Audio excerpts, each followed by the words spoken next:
आज हम लोग बात करेंगे जो कल का रिमेनिंग टॉपिक था शियर फोर्स और बेंडिंग मूवमेंट पर। इसके पहले का जो भाग था जिसमें हम लोगों ने कॉन्सेप्ट ऑफ बीम की चर्चा की थी वो लास्ट वीडियो में हम लोगों ने डिस्कशन किया था। अगर आपने नहीं देखा है तो उसका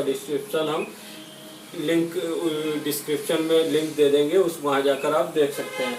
अब हम आगे का जो इसका पार्ट है जो कि इंजीनियरिंग मैकेनिक्स में आता है शियर फोर्स और बेंडिंग मोमेंट की चर्चा करेंगे। तो बात करते हैं शियर फोर्स कैलकुलेशन की, एसएफसी। एसएफसी क्या होता है, शियर फोर्स कैलकुलेशन क्या होता है। अगर कोई भी सेक्शन ऑफ बीम है, जैसे कि हमारा एक जो सेक्शन ऑफ बीम है, अब इस पर मल्टीपल लोड लग रहे हैं,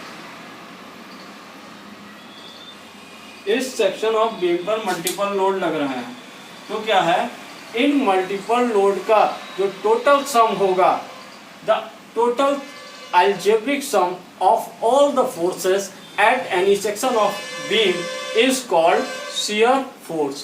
क्या कहलाएगा, यानी कि इसको हम हिंदी में समझते हैं कि किसी एक सेक्शन बीम के उस पर लगने वाले सभी बलों का जो बीजगणितीय योग होगा वो क्या कहलाएगा, शियर फोर्स कहलाएगा। इसके अलावा अब हम बात करते हैं बीएमसी, जो कि क्या कहलाता है, bending moment calculation. Bending moment क्या होता है, हम जानते हैं मूवमेंट क्या होता है। मूवमेंट किसी भी, अगर हम मूवमेंट की जनरल बेस में अगर हम डेफिनेशन देखें तो मूवमेंट क्या होता है, फोर्स इनटू डिस्टेंस। यहाँ पर क्या है, अगर हम यहाँ पर देखते हैं तो बेंडिंग मोमेंट कैलकुलेशन, इसका मतलब है कि बेंडिंग मोमेंट की कैलकुलेशन करना। अब हम यहाँ पर कैसे करेंगे, bending moment is equal to होता है फोर्स इनटू परपेंडिकुलर डिस्टेंस।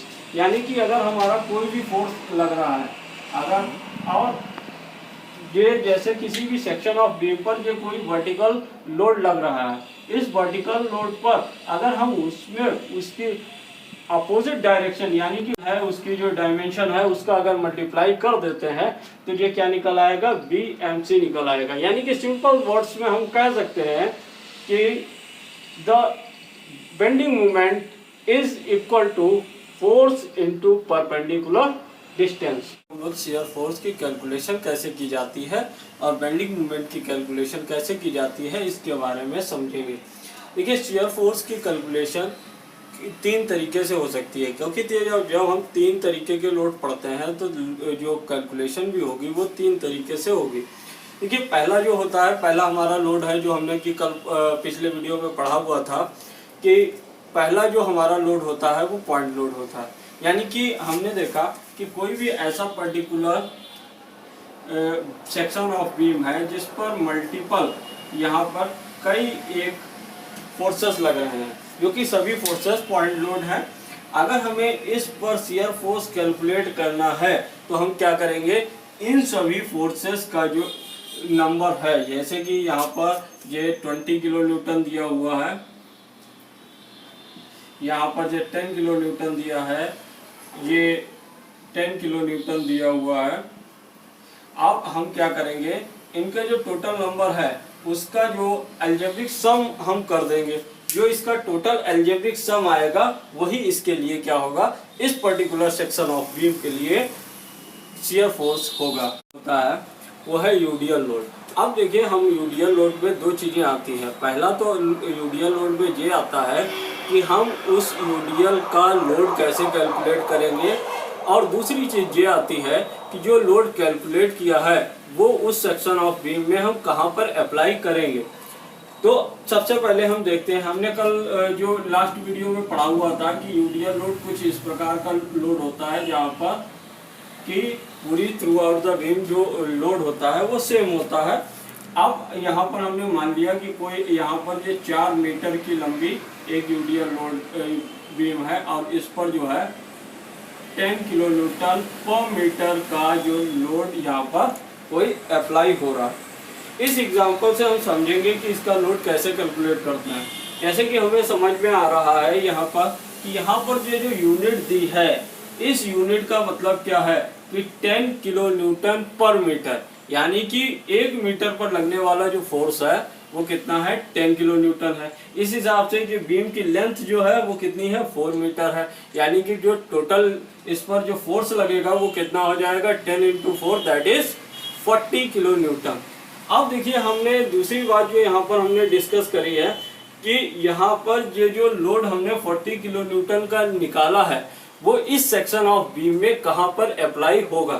तो देखिए उसके लिए हम क्या करते हैं, जो हमारा सेक्शन ऑफ बीम में जो लोड होता है इस पर्टिकुलर केस के लिए, सिर्फ ये यूडीएल के केस के लिए होता है कि जो इसका लोड है वो इस सेक्शन ऑफ बीम के बिल्कुल मिडिल पॉइंट पर अप्लाई होता है। यानी कि अगर हमने मान लिया कि ये जो बीम है ये 4 मीटर की लंबी है, तो ये सेक्शन जो है बीम का 4 मीटर का है, तो यहाँ पर जो इसका 40 किलो न्यूटन का लोड है वो इसके मिडिल यानी कि 2 metre distance from right, 2 metre distance from left side से ये यहाँ पर अप्लाई होगा। अब हम लोग बात करते हैं तीसरा जो कि है यूवीएल। यूवीएल हम लोगों ने कल पढ़ा था। यूवीएल कुछ इस तरीके का ट्रायंगुलर शेप का एक शेप होता है जिसमें दो चीजें आ सकती हैं, इंक्रीजिंग या डिक्रीजिंग, दोनों ही एक ही शेप में होते हैं। यहाँ पर अगर हम कोई लोड ले लेते हैं कि W किलो न्यूटन का कोई लोड लग रहा है और ये जो डिस्टेंस है दैट इज x है। अब हम इस एग्जांपल को लेते हुए इसको समझेंगे कि यहाँ पर जो ये एरिया है इसका, ये इससे हम कैसे इसका लोड कैलकुलेट करेंगे। हम लोग को ये देखने से पता चल रहा है कि ये जो शेप बना है ये एक ट्रायंगुलर शेप है, ट्रायंगल के रूप में है। इसलिए हम क्या करेंगे, सबसे पहले कि इस ट्रायंगुलर शेप का एरिया निकाल लेते हैं। अगर हम इस ट्रायंगुलर शेप का एरिया निकाल लेते हैं तो क्या हो सकता है, एरिया क्या होगा 1/2 बेस इंटू हाइट। अब देखिए यहाँ पर हाइट के रूप में क्या दिया है दैट इज W और यहाँ पर बेस दिया हुआ है x, यानी कि जो हमारा इसका एरिया होगा वो क्या होगा 1/2 x इंटू W। यही इसका पर्टिकुलर इस शेप के लिए यानी कि UBL के लिए यही उसका लोड होगा। अब हम लोग एक एग्जांपल ले लेते हैं मैथमेटिकल कैलकुलेशन के लिए। हम यहाँ पर W के स्थान पर हम यहाँ पर कोई भी नंबर ले लेते हैं 10 और यहाँ पर हम नंबर ले लेते हैं दैट इज 6। तो हम इस फॉर्मूले से देखते हैं कि इसका लोड कैसे कैलकुलेट कर सकते हैं कि इसका लोड हमने क्या लिखा 1/2 बेस दैट इज 6 इंटू 10, यहाँ से 2 1 जा 2 3 जा, यानी कि इसका लोड कितना आ गया दैट इज 30 किलो न्यूटन। ये इसका 30 किलो न्यूटन इस UBL का लोड आ गया। Very simple.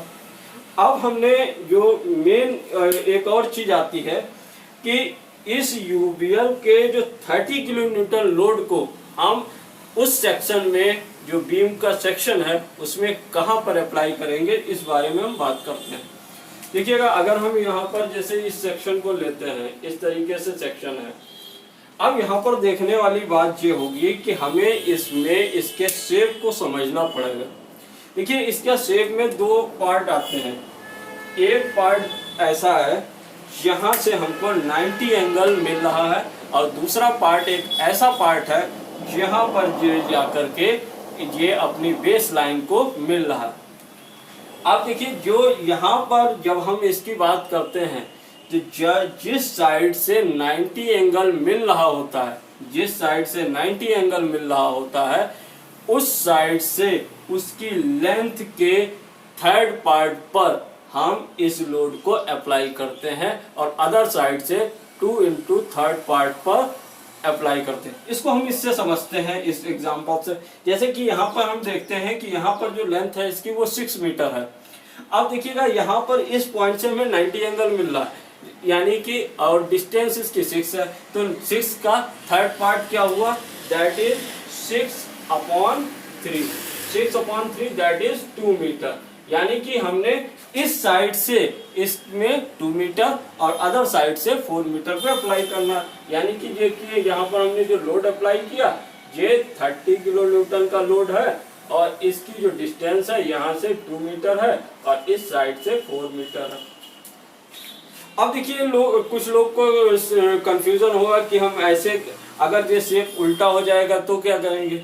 अगर ये शेप उल्टा हो जाता है, जैसे कि ये शेप डिक्रीजिंग में जा रहा है, अगर यही सेम चीज इंक्रीजिंग में हो, यानी कि ये वाला भाग इधर आ जाए, तो हम क्या करेंगे कि उस कंडीशन में अगर ये 6 मीटर ही है लेंथ, तो ये 4 मीटर की डिस्टेंस इस साइड में होगी, 2 मीटर की डिस्टेंस इस साइड में होगी। तो हम लोग सीखेंगे शियर फोर्स और शियर फोर्स डायग्राम और बेंडिंग मोमेंट डायग्राम को कैसे ड्रॉ किया जाता है, उसके लिए चीज़ें हम सीखेंगे।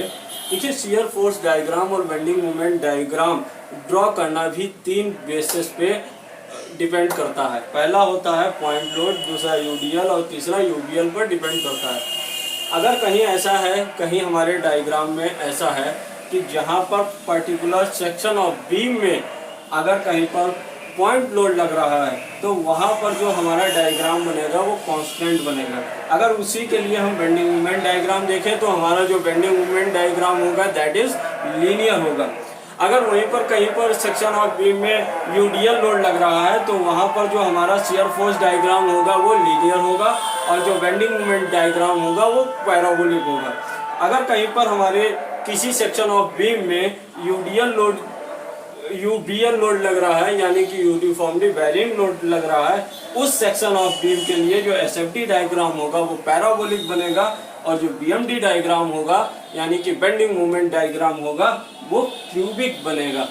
अगर आपको ये वीडियो अच्छा लगा हो तो हमारे चैनल को सब्सक्राइब कीजिए, लाइक कीजिए, कमेंट कीजिए और शेयर कीजिए।